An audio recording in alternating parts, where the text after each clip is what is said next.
Cornelius narrowed his eyes, his hand still resting on the base of his wine glass. What is that supposed to mean? Noah stepped forward and gently placed the document on the table. It slid between wine glasses and dessert plates until it stopped right in front of Cornelius. That, Noah said, his voice steady, is the acquisition agreement. As of 8 a.m. this morning, I'm the majority shareholder of Mitchell Tech. Gasps echoed across the room. Someone dropped a fork. Even Mona stopped mid-sip and stared. You're bluffing, Nate said, half laughing. That's impossible. Dad would've. He didn't see it coming, Noah interrupted, never taking his eyes off Cornelius. Because he underestimated the one person who's held this company together for the past 5 years. He looked at me, Annalisa. Cornelius stood up slowly, but the paper remained untouched. This is nonsense. Mitchell Tech is mine. It has my name. It had your name, Noah replied coolly. But when you kept pushing your best executive, your own daughter, aside, shareholders noticed. Investors noticed. They were more than willing to sell when someone with a real plan stepped in. Mona suddenly spoke, her voice trembling. Wait, you bought the company. Like, all of it. 51%, Noah said. Enough to override the board. Effective immediately. The entire room seemed to tilt. Whispers turned to murmurs. Some executives began checking their phones. I saw one of the reporters quietly slip away. Cornelius looked down at the document, then up at me. For the first time, he looked uncertain. You planned this, he said slowly, his voice lower now. You waited for tonight. I stepped forward, my voice clear. I didn't want this, but I wasn't going to let you erase me anymore. His face hardened again. So, this is revenge. No, I said. This is survival, and respect, the kind you never gave me. Cornelius's hand dropped to his side. For a second, I saw it, the weight of everything finally sinking in. I turned toward the guests. I'll be holding a board meeting tomorrow morning. You'll all receive invitations. But tonight, I took Noah's hand. I'm going to enjoy dessert. And my new title. I sat back down, feeling every eye in the room on me. This time, I didn't care. Cornelius narrowed his eyes. What is that? Noah walked toward the head of the table and placed the paper right in front of my father. It slid between wine glasses like a knife. That, Noah said, is the acquisition agreement. Gasps echoed around the room. As of this morning, I bought out the controlling shares of Mitchell Tech. Your company. Cornelius stared at the paper like it had personally betrayed him. Noah turned to the crowd. My wife may not be your real daughter, but she has more integrity in her little finger than anyone else in this room. People were stunned. No one spoke. Not even Nate or Mona. I stood a little taller. And for the first time in years, I didn't feel small in my father's shadow. And Annalisa, Noah's voice rang through the thick silence, is now the acting CEO of Mitchell Tech. Gasps broke out. Chairs creaked. A glass shattered on the floor. I didn't move. I saw Nate freeze with a fork of steak halfway to his mouth. Mona's jaw dropped, still holding her champagne flute. My stepmother Valerie blinked twice as if trying to reset the scene. But Cornelius, he didn't even flinch. He just reached for the paper again with a shaky hand. What the hell is this? He muttered under his breath. This is a joke. This can't be. Oh, it's very real, Noah replied. Calm, sharp. I've been buying shares in silence for 18 months, he added. You were too busy admiring your own reflection to notice your empire slipping through your fingers. I stood beside him, stunned, barely breathing. This was really happening. Noah took a deep breath and looked at the guests. Let me tell you something about the woman you just clapped for when her own father dismissed her. The room went still again. She worked 2 jobs through college while Nate got rewarded with a corner office after crashing her car into a bar. Heads turned sharply toward Nate, who suddenly looked very small. She paid Cornelius's hospital bills when he collapsed 2 years ago. And when the press asked where he was, she told them he was out of the country, to protect his pride. I looked down, swallowing the lump in my throat. Noah wasn't just defending me, he was seeing me. She built a thriving marketing company on her own. No loans, no inheritance, No family favors. And for 10 years, she waited. Waited for him to see her as more than a mistake from a marriage he couldn't bring himself to acknowledge. I blinked fast, vision blurring. My hand in his was warm and firm. So, yes, Noah said with finality, you can raise your glasses to your real children all you want. He looked directly at Cornelius. But as of tonight, Annalisa owns everything you ever built. Then Noah reached for my hand. And slowly, this time, the entire room stood. But they weren't standing to applaud him. They were standing because they didn't know what else to do. Some to apologize, some to stare, some because the woman they always looked past had suddenly become the storm. I could feel it, the weight in the air. Guests pretending to sip wine just to hide their expressions. Whispered questions behind folded napkins. 2 board members I recognized from Cornelius's inner circle quietly stepped away from the table, phones in hand. Picking a side, I guess. I still hadn't sat down. My feet felt like they didn't belong to me. Cornelius hadn't moved either. He was still staring at the paper. His jaw clenched tight, his chest rising and falling like someone trying not to explode. You could see it, the disbelief, the fury, the collapse of a man who thought he'd always win. Then he spoke. But not to Noah, not to the crowd, to me. You really think this is how you earn respect? I didn't even blink. No, I said softly. This is how I finally get peace. He stood slowly, stiff and furious. You ungrateful. No, Noah interrupted, firm and steady. Just that one word, but it landed like thunder. Cornelius froze mid-sentence. The room went silent again. And that silence, it was the most powerful moment of my life. For once, someone loved me enough to shut him down. I turned to face the guests, finally standing in my truth. Valerie looked like someone had poured cold champagne down her back. Mona's lips were parted in disbelief, her perfect world cracking. And Nate actually let out a shaky laugh, that hollow, broken kind of laugh a man gives when he knows the stock market just crashed and he bet everything on the wrong company. This wasn't about revenge, I said, my voice shaking, but steady enough to carry through the silence. Not at first. I never planned to take anything. I looked straight at my father. I just wanted to matter. I wanted you to see me. You wanted a stage, Cornelius snapped. His face was red, eyes burning. Is this it? This circus? No, I replied, stepping forward, my heels clicking loud against the marble floor. You built the stage. You just never thought I'd have the power to step on it. He opened his mouth, but nothing came out. His jaw just twitched. I took a breath and kept going. You treated me like I was disposable. Like I didn't belong in your family. Like I wasn't worthy of your name. My voice cracked slightly, but I didn't look away. But guess what? I never needed your name. I made one for myself. Gasps rippled through the room. I could hear whispers catching like sparks around the table. And then I noticed, cameras. At least 2 journalists had slipped in. Their red lights blinked to life. So this is how it would all go down. On camera, in front of everyone. Not just as a scandal, but a shift of power. Valerie, sitting stiffly in her designer dress, tried to cut in. Annalisa, this is absurd. Your father is retired, I said without hesitation.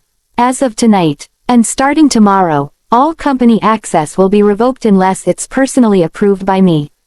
Another gasp. She froze mid-sentence and slowly lowered her wine glass. Then Nate, smirking, but his voice bitter, leaned forward and muttered, you won't last a month. You don't have what it takes to run Mitchell Tech. Noah let out a soft laugh beside me. Good thing we brought the board minutes and the private investor deck, he said, cool as ever. Turns out, Annalisa has more than what it takes. She's been running a firm under her own name for 3 years, and outperforming Mitchell Tech in every category. A few board members visibly straightened in their chairs. I reached into my clutch and pulled out a small silver thumb drive. If anyone here wants to see the future of Mitchell Tech, I said, laying the drive on the table, you're welcome to join us at 9 a.m. tomorrow. Coffee will be served, but not nepotism. One of the senior partners nodded slowly, the kind of nod that says she's not bluffing. Asterisk. Another cleared his throat, glanced at Cornelius, and quietly said, "I'll be there." I turned back to Noah. And there he was, looking at me like I was the only thing that existed in the world. His hand was still in mine. His thumb gently stroked my knuckles, grounding me. That's when the dam cracked. Not from anger, not from sadness, but from something deeper, release. For the first time in 29 years, I wasn't begging for someone's approval. I wasn't shrinking to fit into someone else's idea of who I should be. I was free. And as Noah and I turned and began walking toward the elevator, everything behind us faded. Chairs scraped, cameras clicked, glasses remained untouched on the table. Cornelius sat completely still, hands clenched around the document like it could somehow reverse time. But I didn't even glance back. The elevator doors slid closed with a quiet ding asterisk, muffling the chaos upstairs. Just me and Noah now, the lights soft and the air finally clear. I let out a long breath, one I didn't realize I'd been holding since childhood. Noah squeezed my hand, looking down at me with a quiet smile. "You did it," he whispered. "You really did it." I leaned my head gently against his shoulder, voice barely a whisper. "We did it." But deep inside, I knew this was just the beginning. Like they were trying to figure out if I was the real deal or just another headline. But I didn't let it shake me. I walked to the head of the table without pausing, set my folder down, and looked up. The room went quiet. Noah gave me a slight nod from the corner, already seated with his tablet open beside a few printed packets of the presentation deck. His presence was steady, like a lighthouse in fog. "Good morning," I began, keeping my voice calm and clear. "I'm Annalisa Mitchell, yes, still Mitchell, and as of last night, I hold majority control of this company." No one moved. A few blinked hard. One man with graying temples finally set down his coffee cup. "I know this isn't what some of you expected when you walked into this room," I continued. "And I know some of you may be questioning if I deserve to be here." I paused, then glanced around the table. "Let me save you the suspense." "I do." A soft murmur passed through one side of the table. "I've spent the last 3 years building a digital strategy firm that beat Mitchell Tech's performance every quarter. You didn't know it because it didn't carry my father's name.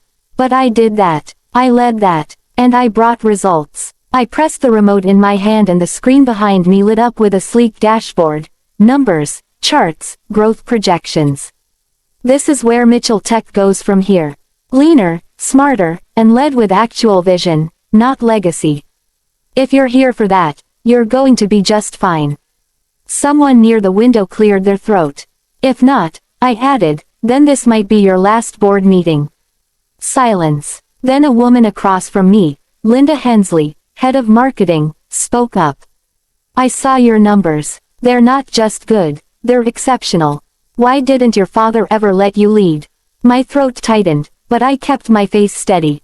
"Because to him," I said, "I was always just the daughter from the marriage that didn't work out." Linda looked down at her notepad. Her jaw tightened slightly. I turned back to the room. "That ends today." And for the first time in my life, no one interrupted me. Meanwhile, upstairs in his penthouse office, Cornelius stood by the window with his phone pressed tightly to his ear. "No one's returning my calls," he snapped. "They're already in the boardroom, without me." Valerie sat on the sofa behind him, nervously scrolling through headlines on her tablet. Her voice was thin. "There's already a news ticker running. Mitchell Tech sees leadership overhaul after shocking takeover." Cornelius muttered something under his breath and clenched his fist. "She's going to ruin the company," he hissed. "She doesn't know what she's doing. She has control now," Valerie said softly. He turned sharply toward her. "You think I don't know that?" Valerie stood, nervous. "Maybe if you just talk to her." Cornelius laughed, a dry, bitter sound. "Talk to her. You saw what she did last night. She didn't just take control. She took me out of it completely." A long pause. "She's not the same girl who used to wait on the stairs hoping I'd say her name," he whispered. Valerie didn't respond. She didn't need to. "Back in the boardroom, I'll be working side by side with each of your departments," I continued. "Not to micromanage, but to rebuild trust, restructure strategy, and restore purpose. My gaze swept across the room. You may have been told that I was emotional. That I didn't have the discipline. That I wasn't leadership material. I smiled faintly. Turns out, being overlooked was my best training. I didn't inherit this company. I earned it. This time, they were listening. Not because of my last name, but because of who I had become. The boardroom had changed. They were watching me, not like they used to, not with doubt, but with a quiet attentiveness. They were assessing a new leader. One who wasn't waiting to be chosen. One who had already chosen herself. Cornelius's seat at the head of the table stayed empty. I took it without hesitation. Good morning, I said, glancing around. Let's get one thing clear. I'm not my father, and this company will never be his again. A beat of silence. Then Gerald, the longtime head of legal, nodded once and said, then let's begin. Back at the Mitchell estate, Cornelius sat in his dim study, staring blankly at his computer screen. His phone buzzed on the desk, again, and again, but he didn't move. The house, once filled with parties and power, felt like a museum now. Valerie paced behind him, her heels clicking angrily on the floor. She humiliated you, Charles. We need to do something. Call your lawyer, call the press, spin this. But he just sat there. For the first time in his life, his power didn't matter. Because the one person he always counted on to stay silent was gone, and she wasn't coming back. By the end of my first week as CEO, 3 department heads, loyal to my father, resigned. 2 others tried to undermine me in meetings. They didn't last the week. I wasn't cruel. I was just done being small. Every morning, I walked into that glass tower wearing my mother's old wedding band around my neck, the only thing she left me after my father quietly pushed her out of our lives. And every night, I walked out knowing I had earned my place. Not given, not inherited, built. Noah was there through it all. He didn't try to outshine me. He stood beside me, cleared the path, let me roar, and never once reached to take the mic. But the Mitchell family, they weren't finished. 2 weeks later, a knock echoed through the Mitchell estate. Cornelius opened it himself, something he never used to do. Standing on the porch was Emily Sorensen. Firm voice, cold eyes. The board's new compliance advisor. I need to talk, she said without waiting to be invited in. Cornelius stared. You've been using company funds for private expenses. Moving money, misleading investors. All of it happened before your exit, but the trail is clear. His face went pale. You don't want this to get legal, Emily added, placing a sealed folder in his hands. Annalisa told me to give you a choice. Step back quietly and keep some dignity, or we go public. He didn't open the folder. He didn't have to. That afternoon, Mona showed up at my office. Designer sunglasses, fake tears, perfume too strong. I didn't know he'd go that far, Annalisa, she said, dabbing her eyes like a soap actress. He told us you were unstable. That you didn't want to be part of the family. I just looked at her. Calm, detached. And you believed him. She blinked. I leaned forward. Did you ever apologize? Not even when he told me to leave that night, and you laughed. She looked away. You're not here to make peace, I said. You're here because you think I'll take everything. Mona stayed quiet. I don't want everything, I said. I just want mine. She stiffened. What does that mean? It means if you want access to Mitchell Tech shares, you're going to have to work. Real work. Titles aren't free anymore. That's something our father never taught you. Her mouth fell slightly open. I didn't flinch. I'm not shutting you out, I said. I'm offering you something better.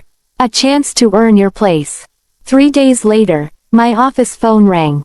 The screen said, Cornelius Mitchell. I picked up. I'm not calling to fight, he said after a pause. I just wanted to ask, was there ever a time you forgave me? The question caught me off guard. For a moment, I almost didn't recognize the voice. I forgave you 1,000 times, I whispered. You just never noticed. Silence stretched. I was wrong about you, he finally said. But I can't undo it. No, I replied, steady. You can't. So, what now? A choice, I said. You can hate that I've won, or you can accept that I never needed to beat you to be better. I hung up, and for the first time, I felt free. 2 months passed. Mitchell Tech's stock rose quietly under new leadership. I wasn't loud. I wasn't flashy. I worked. I restructured, removed the dead weight, made room for the kind of innovation my father never made space for. One afternoon, I visited the foundation I'd quietly started in my mother's name, a scholarship program for young women in tech. As I stepped out, Noah was waiting beside the car, a smile on his face. He held up a small envelope. "This came to the office," he said. It was from my father. I opened it slowly. Inside, a short, handwritten note. "Annalisa, I don't expect forgiveness anymore. But I see you now. And I'm proud. Dad." No manipulation. No angle. Just a sentence. Too late. I folded the note, tucked it into my purse, and whispered, "That would have meant everything, if I needed it." Then I walked toward the car, where my real future was waiting. Noah opened the door, and this time, I didn't look back.